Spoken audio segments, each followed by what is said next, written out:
சாஸ்திராச்சார நேயர்களுக்கு நமஸ்காரம். நாம இன்னைக்கு என்ன பார்க்க போறோம்னா, நீதி சாஸ்திரத்துல இருந்து ஒரு அழகான நீதி ஸ்லோகம் தான் பார்க்க போறோம்.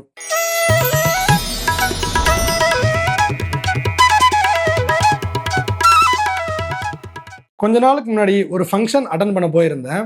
அப்ப ஒருத்தர் வந்து என்கிட்ட பேசினார். "உங்களோட நீதி சாஸ்திரம் வீடியோலாம் பார்க்குறேன். ரொம்ப நன்னா இருந்தது" அப்படின்னு சொன்னார். நானும் அவர்ட்ட பேசினே இருந்தேன். கொஞ்ச நேரம் கழிச்சு அவரு ஒரு விஷயம் சொன்னார்.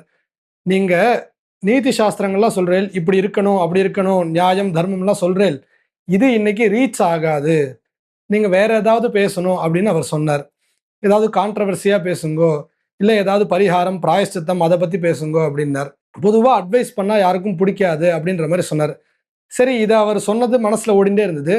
அதே சமயத்துல அத ஒட்டி ஒரு ஸ்லோகமானது நான் படிச்சேன். அந்த ஸ்லோகத்த பத்தி தான் நாம இன்னைக்கு பார்க்க போறோம். "ஸ்வபாவோ நோபதேசேன சக்யதே கர்த்துமன்யதா சுதப்தமபி பானீயம் புனர்கச்சதி சீததாம்." இந்த ஸ்லோகத்துல இவ என்ன சொல்றான்னா, "ஸ்வபாவோ நோபதேசேன சக்யதே கர்த்துமன்யதா." ஒரு மாற்றத்தை உருவாக்கணும்னு நினைக்கிறோம் அப்படின்னா, பல பேர் என்ன பண்றாங்கன்னா, உடனே இறங்கி அட்வைஸ் பண்றதோ, இல்ல உபதேசம் பண்றதோ பண்றா.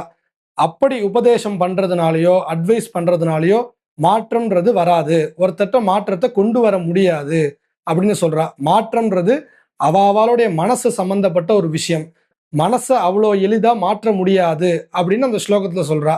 எப்படின்னா, முறையா சூடாக்கப்பட்ட ஒரு நீர், தண்ணி இருக்குன்னு வச்சுக்கோங்க. அத வந்து நம்ம கொதிக்க வைக்கிறோம்.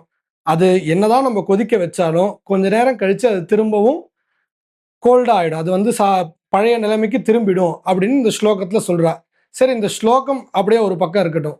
ஒரு உதாரணத்துக்கு ஒரு சின்ன கதை பார்ப்போம். நம்மலாம் ஏற்கனவே கேள்விப்பட்டிருப்போம். முனிவரும் தேளும் அப்படின்னு ஒரு கதை. அதாவது ஒரு முனிவர் வந்து நதிக்கரையில குளிக்க வந்திருக்கார். அவர் ஸ்நானங்கள்லாம் பண்ணிட்டு, அனுஷ்டானங்கள்லாம் முடிச்சுட்டு, மேலே ஏறி கரைக்கு ஏறி வரார். அந்த சமயம் பார்த்தீங்கன்னா, ஒரு தேள் ஆனது அந்த நதியில விழுந்து தத்தளிச்சுன்னு இருக்கு.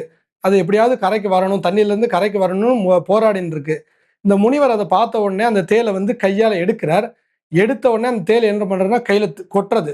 கொட்டுன உடனே இவர் வந்து தேள கீழ விட்டுறார். பூமியிலருந்து திருப்பி அது தவழ்ந்து போயி அந்த ஜலத்திலேயே விழறது. இவர் என்ன பண்றாரு, திருப்பி ஜலத்துல விழுந்த உடனே அத திருப்பி தூக்கி தரையில விடுறாரு. இப்படி ஒரு 2, 3 தடவ நடந்துட்டே இருக்கு. இதெல்லாம் ஓரத்துல இருந்து ஒருத்தவர் பார்த்துட்டே இருக்காரு. அவர் அப்படி பொறுமையா இவர்ட்ட வந்து, "முனிவரே, அதுதான் உங்கள கொட்டுறதுன்னு உங்களுக்கு தெரியறது. திரும்ப திரும்ப அத ஏன் நீங்க காப்பாத்த முயற்சி பண்றேள்? விட்டுடுங்களேன்" அப்படின்னு அந்த ஒருத்தவர் சொல்றாரு. அங்க இருக்கக்கூடிய ஒருத்தவர் சொல்றார். முனிவர் சிரிச்சுண்டே சொல்றார், "அதோட சுபாவம் கொட்டுறது.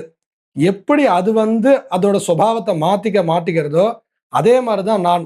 நான் அத காப்பாத்தணும்ன்றது என்னுடைய தர்மம். அதனால என்னோட சுபாவத்த நானும் மாத்திக்க மாட்டேன்" அப்படின்னு அந்த முனிவர் சொல்றாரு. இப்படி இந்த கதை முடியறது. இப்போ இந்த ஸ்லோகத்துக்கும் கதைக்கும் நம்ம என்ன சம்பந்தம்னு பார்த்தீங்கன்னா, ஸ்லோகம் என்ன சொல்றது? "சுபாவமானது அவ்வளோ எளிதா மாற்ற முடியாது" அப்படின்னு சொல்றா. அதே தான் இந்த கதையிலயும் சொல்லியிருக்கா.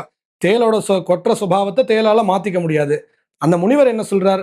"அத காப்பாத்துறது என்னோட கடமை. அதனால அந்த சுபாவத்த நான் மாத்திக்க முடியாது" அப்படின்றார். அதே தான் நம்ம விஷயத்திலயும். நம்ம நல்லது சொல்றோம். கேட்கிறாளோ, கேட்கலையோ அது விஷயம் இல்ல. நம்மளுடைய சுபாவம் நம்ம 4 பேருக்கு நல்லத எடுத்து சொல்லணும். நம்ம தர்மம் அததான் சொல்றது. இன்னைக்கு விதைச்சா தான் நாளைக்கு அது மரமா ஆகும். இன்னைக்கு நம்ம நல்ல விஷயங்கள நம்ம எல்லாருக்கும் சொன்னா தான், நாளைக்கு அது அவாளுக்கு தோணி அது ரீச் ஆகி, அவ அத வந்து பிரயோஜனப்படுத்துவா. அததான் இந்த ஸ்லோகம் மூலியமா நம்மளுக்கு அவ சொல்றா.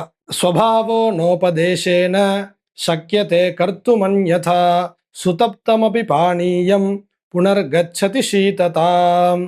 நமஸ்காரம்.